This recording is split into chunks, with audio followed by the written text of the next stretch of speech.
जय श्री राम।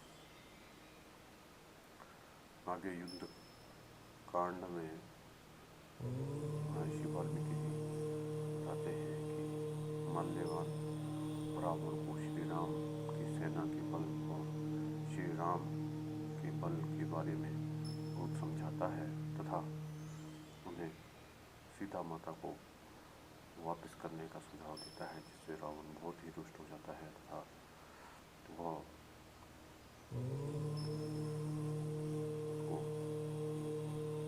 कहता है कि उसने उसके बल पे विश्वास नहीं है। तत्पश्चात माल्यवान वहां से चला जाता है तथा आगे विभीषण का राम से रावण द्वारा किए गए लंका की रक्षा के प्रबंध का वर्णन तथा श्री राम द्वारा लंका के विभिन्न द्वारों पर आक्रमण के लिए अपने सेनापतियों की नियुक्ति करना बताया गया है। नर वानर राजानो सहदु वायुसुधा कपिः जामन्ऋक्षराजश्च राक्षसश्च विभीषणः अंगदो वालिपुत्रश्च सौमित्र शरभ कपिः सुषेणः सहायदाय यादो मंदोद्विद एव च गजो गवाक्षः कुमुदो नलोथ पनस्तथा अमित्रविष्यं प्राप्तः संभवेता समर्थनयम्।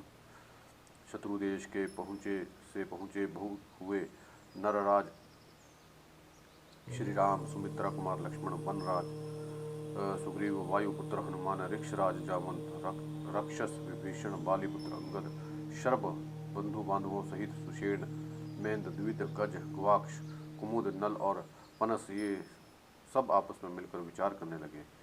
यही वो लंकापुरी दिखाई देती है जिसका पालन रावण करता है। असुर, नाग, गंधर्वों सहित संपूर्ण देवताओं के लिए भी इस पर विजय पाना अत्यंत कठिन है। राक्षस राज रावण इस पुरी में सदा निवास करता है। अब आप लोग इस पर विजय पाने के उपायों का निर्णय करने के लिए परस्पर विचार करें। उन सब के इस प्रकार कहने पर रावण के छोटे भाई विभीषण ने संयुक्त रूप संस्कार युक्त पद और प्रचुर अर्थ से भरी हुई वाणी में कहा, ये मंत्री अनल, पनस, संपाति, प्रमति ये चारों लंकापुरी में जाकर फिर यहाँ लौट आए हैं। ये सब लोग पक्षी रूप धारण करके शत्रु की सेना में गए थे और वहाँ जो व्यवस्था की गई है उसे अपनी आंखों से देखकर यहाँ उपस्थित हुए हैं। श्री राम, इन्होंने दुरात्मा रावण के द्वारा किए गए नगर रक्षा का प्रबंध का जैसा वर्णन किया है उसे मैंने ठीक ठीक बताता हूँ, वह आप सब मुझसे सुनिए। सेना सहित प्रहस्त नगर के पूर्व द्वार का आश्रय लेकर खड़ा है। महाक्रमी, महापार्श्व और महोदर दक्षिण द्वार पर खड़े हैं। बहुसंख्यक राक्षसों से घिरा हुआ इंद्रजीत नगर के पश्चिम दीवार पर खड़ा है। उसके साथ राक्षस पटिश, खड़ग, धनुष, शूल, मुदर आदि अस्त्र शस्त्र हाथों में लिए हुए हैं। नाना प्रकार के आयुध धारण करने वाले शूरवीरों से घिरा हुआ रावण कुमार पश्चिम दीवार में रक्षा के लिए डटा है। स्वयं मंत्रवेता रावण शुक, सारण आदि कई सहस्त्र शस्त्रधारी राक्षसों के साथ नगर के उत्तर द्वार पर सावधानी के साथ खड़ा है। वो मन ही मन अत्यंत उद्विग्न जान पड़ता है। विरूपाक्ष शूल, खड़ग, धनुष धारण करने वाली विशाल राक्षस सेना के साथ नगर के बीच की छावनी पर खड़ा है। इस प्रकार मेरे सारे मंत्री लंका में विभिन्न स्थानों पर नियुक्त हुई सेनाओं का निरीक्षण करके फिर शीघ्र यहाँ लौटते हैं। रावण की सेना में 10,000 हाथी, 10,000 रथ, 20,000 घोड़े और 1 करोड़ से भी ऊपर पैदल राक्षस हैं। वे सब बड़े वीर, बल पराक्रम से संपन्न और युद्ध में आतताई है। वे सभी निशाचर राक्षस राज रावण को सदा ही प्रिय है। प्रजानाथ, इनमें से एक एक राक्षस के पास युद्ध के लिए 10-10 लाख का परिवार उपस्थित है। महाभाव विभीषण ने मंत्रियों द्वारा बताए गए लंका विषयक समाचार को इस प्रकार बताकर उन मंत्री स्वरूप राक्षसों को भी श्री राम से मिलाया और उनके द्वारा लंका का सारा वृत्तांत पुनः उनसे कहलवाया। तदनंतर रावण के छोटे भाई श्रीमान विभीषण ने कमल नयन श्री राम से उनका प्रिय करने के लिए स्वयं भी उत्तम बात कही। श्री राम, जब रावण ने कुबेर के साथ युद्ध किया था उस समय 60 लाख राक्षस उसके साथ गए थे। वे सब के सब बल, पराक्रम, तेज, धैर्य की अधिकता और दर्प की दृष्टि से दुरात्मा रावण के समान थे। मैंने जो रावण की शक्ति का वर्णन किया है, इसको लेकर ना तो आपको अपने मन में दीनता लानी चाहिए और ना ही मुझ पर रोष करना चाहिए। मैं आपको डराता नहीं, शत्रु के प्रति क्रोध को उभार रहा हूँ, क्योंकि आप अपने बल पराक्रम द्वारा देवताओं का विदमन करने में समर्थ हैं। इसलिए आप इस वानर सेना का व्यूह बनाकर ही विशाल चतुरंगड़ी सेना में घिरे हुए रावण का विनाश कर सकते हैं। विभीषण की ऐसी बात करने पर भगवान श्री राम ने शत्रुओं को परास्त करने के लिए इस प्रकार कहा। बहुसंख्या के वानरों से घिरे हुए कपिश्रेष्ठ नील और पूर्व द्वार पर जाकर प्रस्थ का सामना करें। विशाल वाहनी से नियुक्त बाली कुमार अंगद दक्षिण द्वार पर महापार्श्व और महोदर के कार्य में बाधा दे। पवन कुमार हनुमान अप्रमेय आरंभ बल से संपन्न ये बहुत से वानरों के साथ लंका के पश्चिम द्वार फाटक में प्रवेश करें। दैत्यों दानवों समूहों और महात्मा ऋषियों का अपकार करना जिसे प्रिय लगता है, जिसका स्वभाव क्षुद्र है और वरदान की शक्ति से संपन्न है और प्रजाजनों को संताप देता हुआ संपूर्ण लोकों में घूमता है, उस राक्षस राज रावण का वध का दृढ़ निश्चय करके मैं स्वयं ही सुमित्रा कुमार लक्ष्मण के साथ नगर के उत्तर फाटक पर आक्रमण करके उसके भीतर प्रवेश करूंगा, जहां सेना सहित रावण विद्यमान है। वानरराज बलवान वानरराज सुग्रीव, ऋक्षों के पराक्रमी राजा जामवान, राक्षस राज रावण के छोटे भाई विभीषण, ये सब लोग नगर के बीचों बीच मोर्चे पर आक्रमण करें। वानरों को युद्ध में मनुष्य का रूप नहीं धारण करना चाहिए। इस युद्ध में वानरों की सेना का हमारे लिए यही संकेत या चिन्ह होगा। इस वजन वर्ग में वानर ही हमारे चिन्ह होंगे। केवल हम 7 व्यक्ति ही मनुष्य रूप में रहकर शत्रुओं के साथ युद्ध करेंगे। मैं अपने महातेजस्वी भाई लक्ष्मण के साथ रहूंगा और ये मेरे मित्र विभीषण और हम अपने 4 मंत्रियों के साथ 5वें होंगे। इस प्रकार हम 7 व्यक्ति मनुष्य के रूप में रहकर युद्ध करेंगे। अपने विजय रूप प्रयोजन की सिद्धि के लिए विभीषण से ऐसा कहकर बुद्धिमान भगवान श्री राम ने सुवेल पर्वत पर चढ़ने का विचार किया। सुवेल पर्वत का तट प्रांत बड़ा ही रमणीय था, उसे देखकर बड़ी प्रसन्नता हुई। तदनंतर महात्मा श्री राम अपनी विशाल सेना के द्वारा वहां की सारी पृथ्वी को आच्छादित करके शत्रु वध का निश्चय करके बड़े हर्ष और उत्साह से लंका की ओर चले। सुवेल पर्वत पर चढ़ने का विचार करके जिनके पीछे श्री लक्ष्मण जी चल रहे थे, वे भगवान श्री राम सुग्रीव से और धर्म के ज्ञाता मंत्रवेता विदिज्ञ एवं अनुरागी निशाचर विभीषण से उत्तम और मधुर वाणी में बोले। मित्रों, यह पर्वत राज सुवेल सैकड़ों धातुओं से भली भांति भरा हुआ है। हम सब लोग इस पर चढ़े और आज ही रात में यहाँ निवास करेंगे। यहाँ से हम लोग उस राक्षस की निवासभूत लंकापुरी का भी अवलोकन करेंगे, जिस दुरात्मा ने अपनी मृत्यु के लिए ही मेरी भार्या का अपहरण किया है, जिसने ना तो धर्म जाना है, ना सदाचार को ही समझा है, ना ही कुल का ही विचार किया है। वे राक्षसोचित नीच बुद्धि के कारण ही वह निंदित कर्म किया है। उस नीच राक्षस का नाम लेते ही उस पर मेरा रोष जाग उठता है। केवल उसी अधम निशाचर के अपराध से मैं समस्त राक्षसों का वध देखूंगा।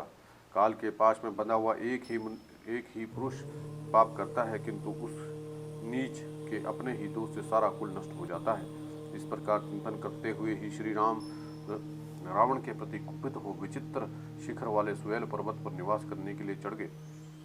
उनके पीछे लक्ष्मण भी महान पराक्रम में तत्पर एवं एकाग्रचित हुए धनुष बाण लिए हुए उस पर्वत पर आरूढ़ हो गए। तत्पश्चात सुग्रीव मंत्रियों सहित विभीषण, हनुमान, अंगद, नील, मैंद, द्विविध, गज, गुवाक्ष, कव्य, शरभ, गंधमादन, पनस, कुमुद, हर, युद्धपति, रंभ, जामवंत, सुषेण, महामति, ऋषभ, महा तेजस्वी दुर्मुख तथा कपिवर, शतबली, ये और दूसरे भूत से शीघ्रगामी वानर जो वायु के समान वेग से चलने वाले तथा पर्वतों पर ही विचरने वाले थे, वे स्वेलगिरी पर चढ़ गए। स्वेल पर्वत पर जहाँ श्री रघुनाथ जी विराजमान थे, वहाँ सैकड़ों वानर थोड़ी देर में चढ़ गए और चढ़कर सब ओर विचरने लगे। उन वानरपति युद्धपतियों के स्वेल पर्वत के शिखर पर खड़े हो उस सुंदर लंकापुरी का निरीक्षण किया, जो आकाश में ही बनी हुई सी जान पड़ती थी। उसके फाटक बड़े मनोहर थे, उत्तम परकोटे उस नगर की शोभा बढ़ाते थे और वह पूरी राक्षसों से भरी पूरी थी। उत्तम परकोटों पर खड़े हुए नीलवर्ण के राक्षस ऐसे जान पड़ते थे मानो उन परकोटों पे दूसरा परकोटा बना दिया गया हो। उन श्रेष्ठ वानरों से वह सब कुछ देखा। युद्ध की इच्छा रखने वाले राक्षसों को देखकर ये सब वानर श्री राम के देखते ही देखते नाना प्रकार के सिंह नाद करने लगे। तदनंतर संध्या की लाली से रंगे हुए सूर्यदेव अस्ताचल को चले गए और पूर्ण चंद्रमा से प्रकाशित उजेली रात वहाँ सब ओर छा गई। तत्पश्चात विभीषण द्वारा सादर सम्मानित हो वानर सेना के स्वामी श्री राम ने अपने भाई लक्ष्मण और युद्धपतियों के समुदाय के साथ स्वेल पर्वत के पृष्ठभाग पर सुखपूर्वक निवास किया। वानर युद्धपतियों ने वह रात उस स्वेल पर्वत पर ही बिताई और वहां से उन वानरों ने लंका के वन और उपवन भी देखे। वे बड़े ही चौरस, शांत, सुंदर, विशाल और विस्तृत थे। देखने में अत्यंत रमणीय जान पड़ते थे। उन्हें देखकर सब वानरों को बड़ा विस्मय हुआ।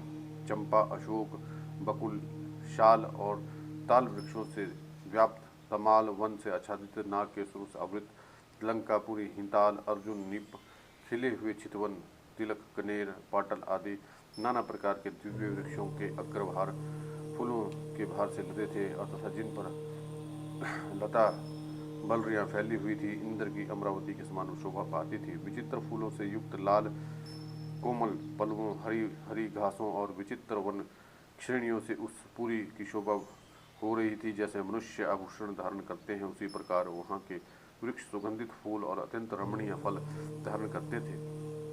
चतर रथ और नंदक वन के समान वहाँ मनोहर वन सभी ऋतुओं में भ्रामरों से व्याप्त हो रमणीय शोभा धारण करता था। दात्यु, कोयष्टि, बक, नाचते हुए मोर उस वन को शोभित करते थे। वन में झरनों के आसपास कोकिल की कूक सुनाई पड़ती थी। लंका के वन और उपवन नित्य मत वाले विहंगमों के से विभूषित थे। वहाँ वृक्षों की डालियां पर भौरे मंडराते रहते थे। उनके प्रत्येक खंड में कोकिलाएं कुहू कुहू बोला करती थी। पक्षी चहचहाते रहते थे। भृंगराज के गीत मुखरित होते थे। कुकुर के शब्द गूंजा करते थे। कोणालक के कलरव होते रहते थे और सारसों की स्वर लहरी सब ओर छाई रहती थी। कुछ वानर वीर उन वनों और उपवनों में घुस गए। वे सभी वीर वानर इच्छानुसार रूप धारण करने वाले उत्साही आनंद मगन थे और उन महातेजस्वी वानरों के यहाँ प्रवेश करते ही फूलों के संसर्ग से सुगंधित तथा घ्राणेन्द्रिय को सुख देने वाली मंद वायु चलने लगी और दूसरे भूत से युद्धपति उन वानर वीरों के समूह के से निकलकर सुग्रीव की आज्ञा ले ध्वजा पताकाओं से अलंकृत लंकापुरी में गए। गर्जने वाले लोगों में श्रेष्ठ वे वानर वीर अपने सिंहनाद से पक्षियों को डराते, मृगों और हाथियों के हर्ष सीनते और लंका को कंपित करते हुए आगे बढ़ रहे थे। वे महान वेगशाली वानर पृथ्वी को जब चरणों से दबाते थे, उस समय उनके पैरों में उठी हुई धूल सहसा ऊपर को उड़ जाती थी। वानरों के उस सिंहनाद से त्रस्त एवं भयभीत हुए रीछ, सिंह, भैंसे, हाथी, मृग, पक्षी दशों दिशाओं की ओर भाग गए। त्रिकुट पर्वत पर एक शिखर बहुत ऊंचा था। वह ऐसा जान पड़ता था मानो स्वर्ग लोक छू रहा हो। उन सब और पीले रंग के फूल खिले हुए थे, जिससे वह सोने का सा जान पड़ता था। उस शिखर का विस्तार 100 योजन था। वह देखने में बहुत ही सुंदर, स्वच्छ, स्निग्ध, कांतिमान और विशाल था। पक्षियों के लिए उसकी चोटी तक पहुंचना बहुत कठिन होता था। लोग त्रिकुट के उस शिखर पर मन के द्वारा चढ़ने की कल्पना भी नहीं कर सकते थे। फिर क्रिया द्वारा उस पर आरूढ़ होने की तो बात ही क्या है। रावण द्वारा पालित लंका त्रिकुट के उस शिखर पर बसी हुई थी। वह पूरी 10 योजन चौड़ी, 20 योजन लंबी, सफेद बालों के समान ऊंचे ऊंचे गोपुर और सोने और चांदी के परकोटे उसकी शोभा बढ़ाते थे। जैसे ग्रीष्म के अंतकाल वर्षा ऋतु में घनीभूत बादल आकाश की शोभा बढ़ाते, उसी प्रकार प्रसादों और विमानों से लंकापुरी अत्यंत शोभित हो रही थी। उस पुरी में सहस्त्र खंभों से अलंकृत एक चैत्य प्रसाद था, जो शिखर कैलाश के समान दिखाई देता था। वह आकाश को मापता हुआ सा जान पड़ता था। राक्षस राज रावण का वह चैत्य प्रसाद लंकापुरी का आभूषण था। कई 100 राक्षस रक्षा के साधनों से संपन्न हो प्रतिदिन उसकी रक्षा करते थे। इस प्रकार वह पूरी बड़ी ही मनोहर, स्वर्णमयी, अनेकानेक पर्वतों से अलंकृत, नाना प्रकार के विचित्र धातुओं से चित्रित और अनेक उद्यानों से सुशोभित थी। भांति भांति के विहंगम अपनी बहुत मधुर बोली बोल रहे थे। नाना प्रकार के मृग आदि पशु उसका सेवन करते थे। अनेक प्रकार के फूलों की संपत्ति से वह संपन्न थी। विविध प्रकार के आकार वाले राक्षस वहाँ निवास करते थे। धन धान्य से संपन्न और संपूर्ण मनोवांछित वस्तुओं से भरी पूरी उस रावणपुरी को लक्ष्मण बड़े भाई लक्ष्मीवान श्री राम ने वानरों के साथ देखा। बड़े बड़े महलों से संघन बसी हुई उस स्वर्ग तुल्य नगरी को देखकर पराक्रमी श्री राम बड़े विस्मित हुए। इस प्रकार अपनी विशाल सेना के साथ श्री रघुनाथ ने अनेक प्रकार के रत्नों से पूर्ण तरह तरह की रचनाओं से सुसज्जित ऊंचे ऊंचे महलों की पंक्ति से अलंकृत और बड़े बड़े यंत्रों से युक्त मजबूत किवाड़ों वाली वह अद्भुत पुरी को देखा। तदनंतर वानर युद्धों से युक्त सुग्रीव सहित श्री राम स्वेल पर्वत के सबसे ऊंचे पर्वत पर चढ़े, जिसका विस्तार 2 योजन का था। वहां 2 घड़ी ठहरकर दशों दिशाओं की ओर दृष्टिपात करते हुए श्री राम ने त्रिकुट पर्वत के रमणीय शिखर पर सुंदर ढंग से बसी हुई विश्वकर्मा द्वारा निर्मित लंकापुरी को देखा और मनोहर कानूनों से सुशोभित थी। उस नगर के गोपुर की छत पर उन्हें दुर्जय राक्षस राज रावण बैठा दिखाई दिया, जिसके दोनों ओर श्वेत चंवर डुलाए जा रहे थे। सिर पर विजय छत्र शोभा दे रहा था। रावण का सारा शरीर रक्त चंदन से चर्चित था। उसके लाल रंग के आभूषणों से विभूषित थे। वह काले मेघ के समान जान पड़ता था। उसके वस्त्रों पर सोने के काम किए गए थे। ऐरावत हाथी के दांतों के अग्रभाग से आहत होने के कारण उसके वक्ष स्थल में आघात चिन्ह बन गया था। खरगोश के रक्त के समान लाल रंग से लगे हुए वस्त्रों से आच्छादित होकर वह आकाश में संध्या काल की धूप की से ढकी हुई मेघमाला के समान दिखाई देता था। मुख्य वानरों और श्री रघुनाथ के सामने ही राक्षस राज रावण पर दृष्टि पड़ते ही सुग्रीव सहसा खड़े हो गए। वे क्रोध से वेग युक्त और शक्तिशाली और शारीरिक एवं मानसिक बल से प्रेरित हो स्वेल के शिखर से उठकर उस गोपुर की छत पर कूद पड़े। वहां खड़े होकर कुछ देर रावण को देखते रहे, फिर निर्भय चित्त से उस राक्षस राज रावण को तिनके समान समझकर कठोर वाणी में बोले, राक्षस, मैं लोकनाथ भगवान श्री राम का सखा और दास हूँ। महाराज श्री राम के तेज से आज तू मेरे हाथ से छूट नहीं सकता है। ऐसा कहकर वे अकस्मात उछलकर रावण के ऊपर जा कूदे और उसके विचित्र मुकुटों को खींचकर उसे पृथ्वी पर गिरा दिया। उन्हें इस प्रकार तीव्र गति से अपने ऊपर आक्रमण करते देख रावण ने कहा, अरे, जब तक तू मेरे सामने नहीं आया था तब तक सुग्रीव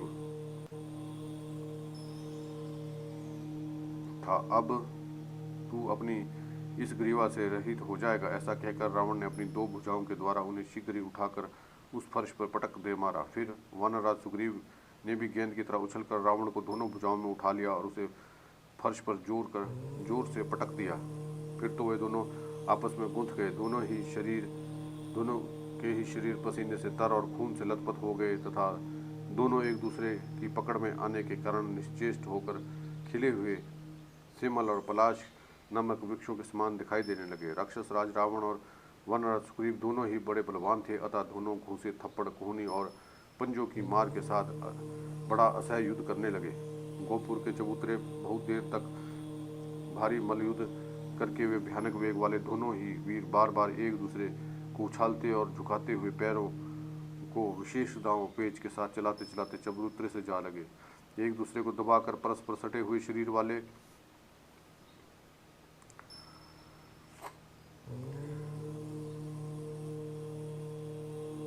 वे दोनों योद्धा किले के परकोटे और खाई के बीच में गिर गए। वहां हाँफते हुए 2 घड़ी तक पृथ्वी का आलिंगन किए पड़े रहे। तत्काल उछलकर खड़े हो गए। फिर एक दूसरे का बार बार आलिंगन करके उसे बाहुपाश में जकड़ने लगे। दोनों ही क्रोध और शिक्षा शारीरिक बल से संपन्न थे, अतः उस युद्ध में कुश्ती के अनेक दांव पेच दिखाते हुए भ्रमण करने लगे।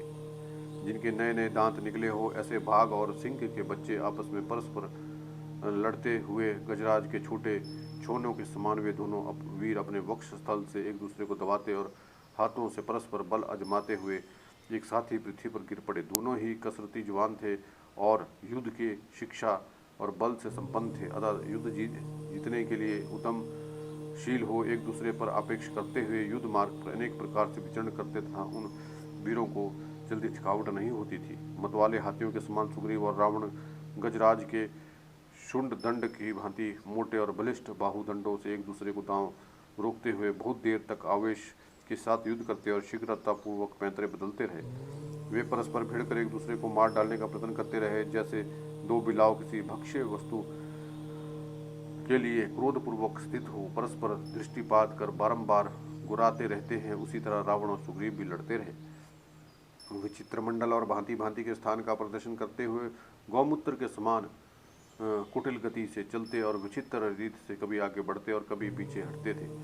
वे कभी तिरछी चाल से चलते, कभी टेढ़ी चाल से दाएं बाएं घूम जाते, कभी अपने स्थान से हटकर शत्रु के प्रहार को व्यर्थ कर देते, कभी बदले में स्वयं ही दाव पेंच का प्रयोग करके शत्रु के आक्रमण को अपने को बचा लेते।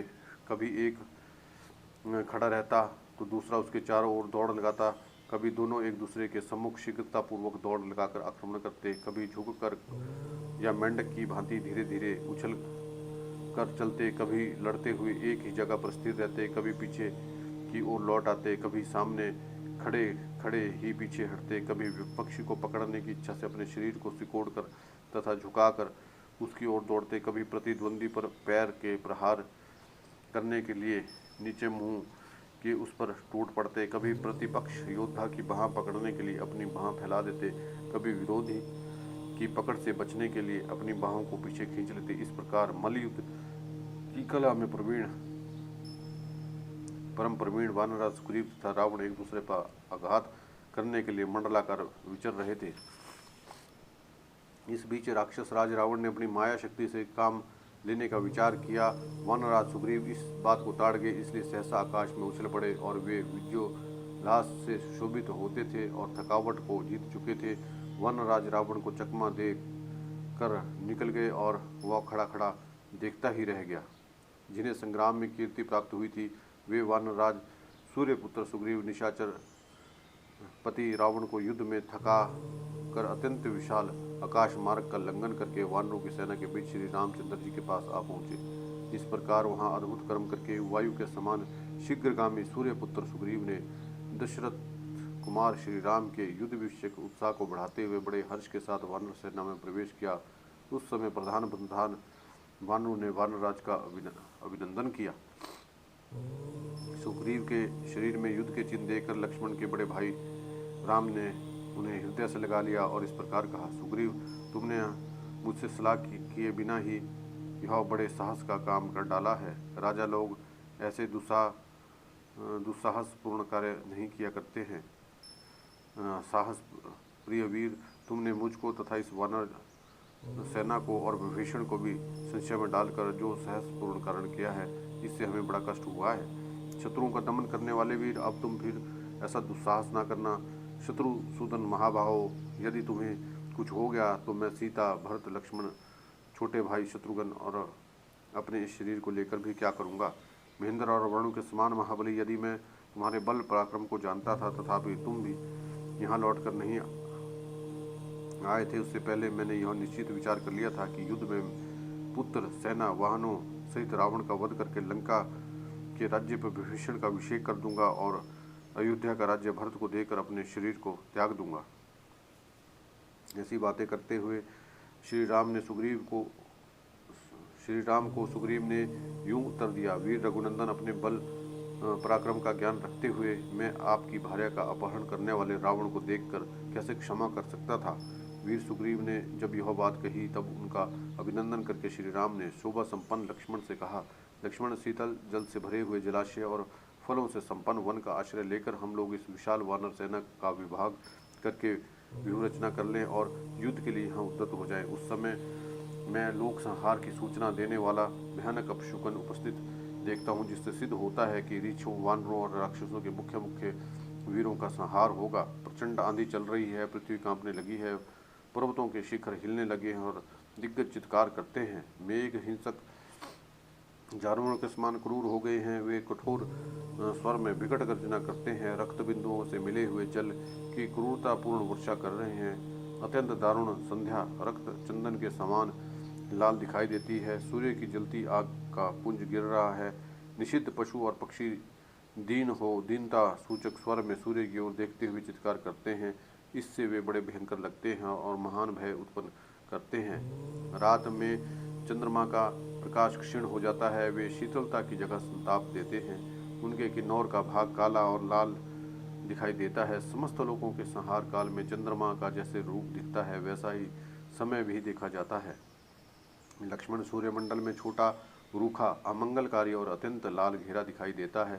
साथ ही वहाँ काला चिन्ह भी दृष्टिगोचर होता है। लक्ष्मण, ये नक्षत्र अच्छी तरह प्रकाशित नहीं हो रहे, मलिन दिखाई देते हैं। यह अशुभ लक्षण संसार के प्रलय का सूचित करता है जो मेरे सामने प्रकट हो रहा है।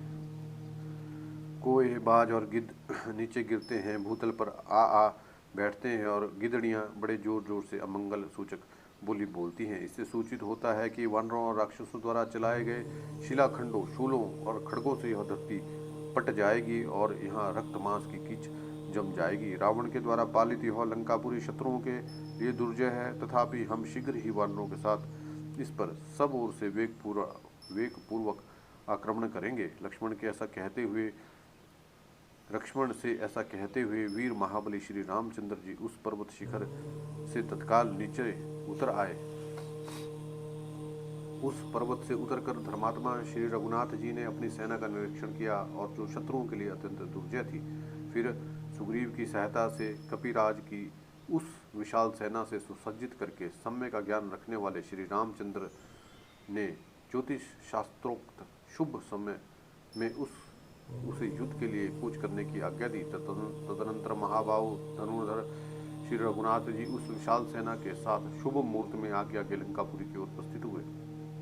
उस समय विभीषण, सुग्रीव, हनुमान, वृक्षराज, जामवंत, नल, नील, लक्ष्मण उनके पीछे पीछे चले। तत्पश्चात ऋषों और वानरों से की वह विशाल सेना भूत बड़ी भूमि को आच्छादित करके श्री रघुनाथ के पीछे पीछे चले।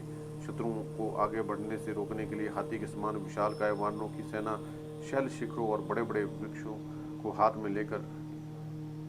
में ले रखा था। शत्रुओं का दमन करने वाले वे दोनों भाई श्री राम और लक्ष्मण थोड़ी देर में लंकापुरी के पास पहुंच गए। वह रमणीय ध्वजा पताकों से अलंकृत थी। अनेक उद्यान और वन उसकी शोभा बढ़ा रहे थे। उसके चारों ओर बड़े अद्भुत और ऊंचा प्रकोटा था। उस प्रकोटे से मिला हुआ नगर ही सदर फाटक था और उन प्रकोटों के कारण लंकापुरी में पहुंचना किसी के लिए भी अत्यंत कठिन था।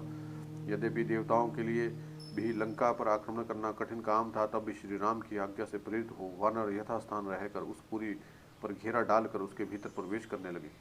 लंका का उत्तर द्वार पर्वत शिखर के समान ऊंचा था। श्री राम और लक्ष्मण ने धनुष हाथ में लेकर उसका मार्ग रोक लिया और वहीं रहकर अपनी सेना की रक्षा करने लगे। दशरथ नंदन वीर श्री राम लक्ष्मण को साथ लेकर रावण पालित लंकापुरी के पास जाकर उत्तर द्वार पर पहुंचकर जहां स्वयं रावण खड़ा था वहीं डट के श्री राम के सिवा दूसरा कोई उस द्वार पर अपने सैनिकों की रक्षा करने में समर्थ नहीं हो सकता था। अस्त्र शस्त्रधारी भयंकर राक्षसों द्वारा सब ओर से सुरक्षित उस भयानक द्वार पर रावण उसी तरह खड़ा था जैसे वरुण देवता समुद्र में अधिष्ठ होते हैं। वह उत्तर द्वार पर अल्प बलशाली पुरुषों के मन में उसी प्रकार भय उत्पन्न करता था जैसे दानवों द्वारा सुरक्षित पाताल भयदायक जान पड़ता है। उसी द्वार के भीतर योद्धाओं के भूत से भांति भांति के अस्त्र शस्त्र और कवच रखे गए थे जिन्हें भगवान श्री राम ने देखा। वानर सेनापति पराक्रमी नील, मेंद और द्विध के साथ लंका के पूर्व द्वार पर जा डटे। महाबली अंगद ने ऋषभ, ग्वाक्ष, गज और कव्य के साथ दक्षिणी द्वार पर अधिकार जमा लिया। प्रमाथी, प्रघस और अन्य वानर वीरों के साथ बलवान कपिश्रेष्ठ हनुमान ने पश्चिम द्वार को रोक रखा था। उत्तर, पश्चिम और मध्य भाग में जो राक्षसी सेना की छावना थी उस पर गरुड़ और वायु के समान वेगशाली श्रेष्ठ वानरों वीरों के साथ सुग्रीव ने आक्रमण किया। वहाँ वानरराज सुग्रीव थे। वहाँ वानरों के 36 करोड़ विख्यात युद्धपति राक्षसों को पीड़ित देते हुए उपस्थित रहते थे। श्री राम की आज्ञा से विभीषण सहित लक्ष्मण ने लंका के प्रत्येक द्वार पर 1-1 करोड़ वानरों को नियुक्त कर रख दिया। सुषेण और जामवंत भूत सी सेना के साथ श्री राम के पीछे थोड़ी दूर पर रहकर बीच के मोर्चे की रक्षा करते रहे। वे वानर सिंह बाघों के समान बड़े बड़े दाढ़ों से युक्त। वे हर्ष और उत्साह में भरकर हाथों में वृक्ष और पर्वत शिखर लिए युद्ध के लिए डट गए। सब वानरों की पूंछें क्रोध के कारण अस्वाभाविक रूप से हिल रही थी। दाढ़े, नख उन सब के आयुध थे। उन सब के मुख और आदि अंगों पर क्रोध रूप विकार के विचित्र चिन्ह परिलक्षित होते थे। सबके मुख विकट और विकराल दिखाई देते थे। इनमें से किन्हीं वानरों के में 10 हाथियों का बल था और उनमें भी 10 गुने से अधिक बलवान थे, तथा किन्ही में 1000 हाथियों के समान बल था। किन्ही में 10,000 हाथियों की शक्ति थी, कोई इनसे भी 100 गुने बलवान थे। अन्य बहुतेरे वानर युद्धपतियों का तो बल का प्रमाण ही नहीं था, वैसे असीम बलशाली थे। वहाँ उन वानर सेनाओं का टिट्टी दल के उद्गम के समान अद्भुत और विचित्र समागम हुआ था। लंका में उछल उछल कर आते हुए वानरों से आकाश भर गया था और पुरी में प्रवेश करके खड़े हुए कपि समूहों से वहाँ की सारी पृथ्वी आच्छादित हो गई थी। रिझो और वानरों की 1 करोड़ सेना तो लंका के चारों द्वारों पर आ डटी थी, तथा अन्य सैनिक सब युद्ध के लिए चले गए थे। समस्त वानरों ने चारों ओर से उस चित्रकूट पर्वत को, जिस पर लंका बसी थी, घेर लिया। सहस्त्र आयुक्त 1 करोड़ वानर उस पुरी के सभी द्वारों पर लड़ती हुई सेना का समाचार लेने के लिए नगर में सब ओर घूमते रहते थे। हाथों में वृक्ष लिए बलवान वानरों के द्वारा सब ओर घिरी हुई लंका में वायु के लिए भी प्रवेश करना अत्यंत कठिन हो गया था। जय श्री राम।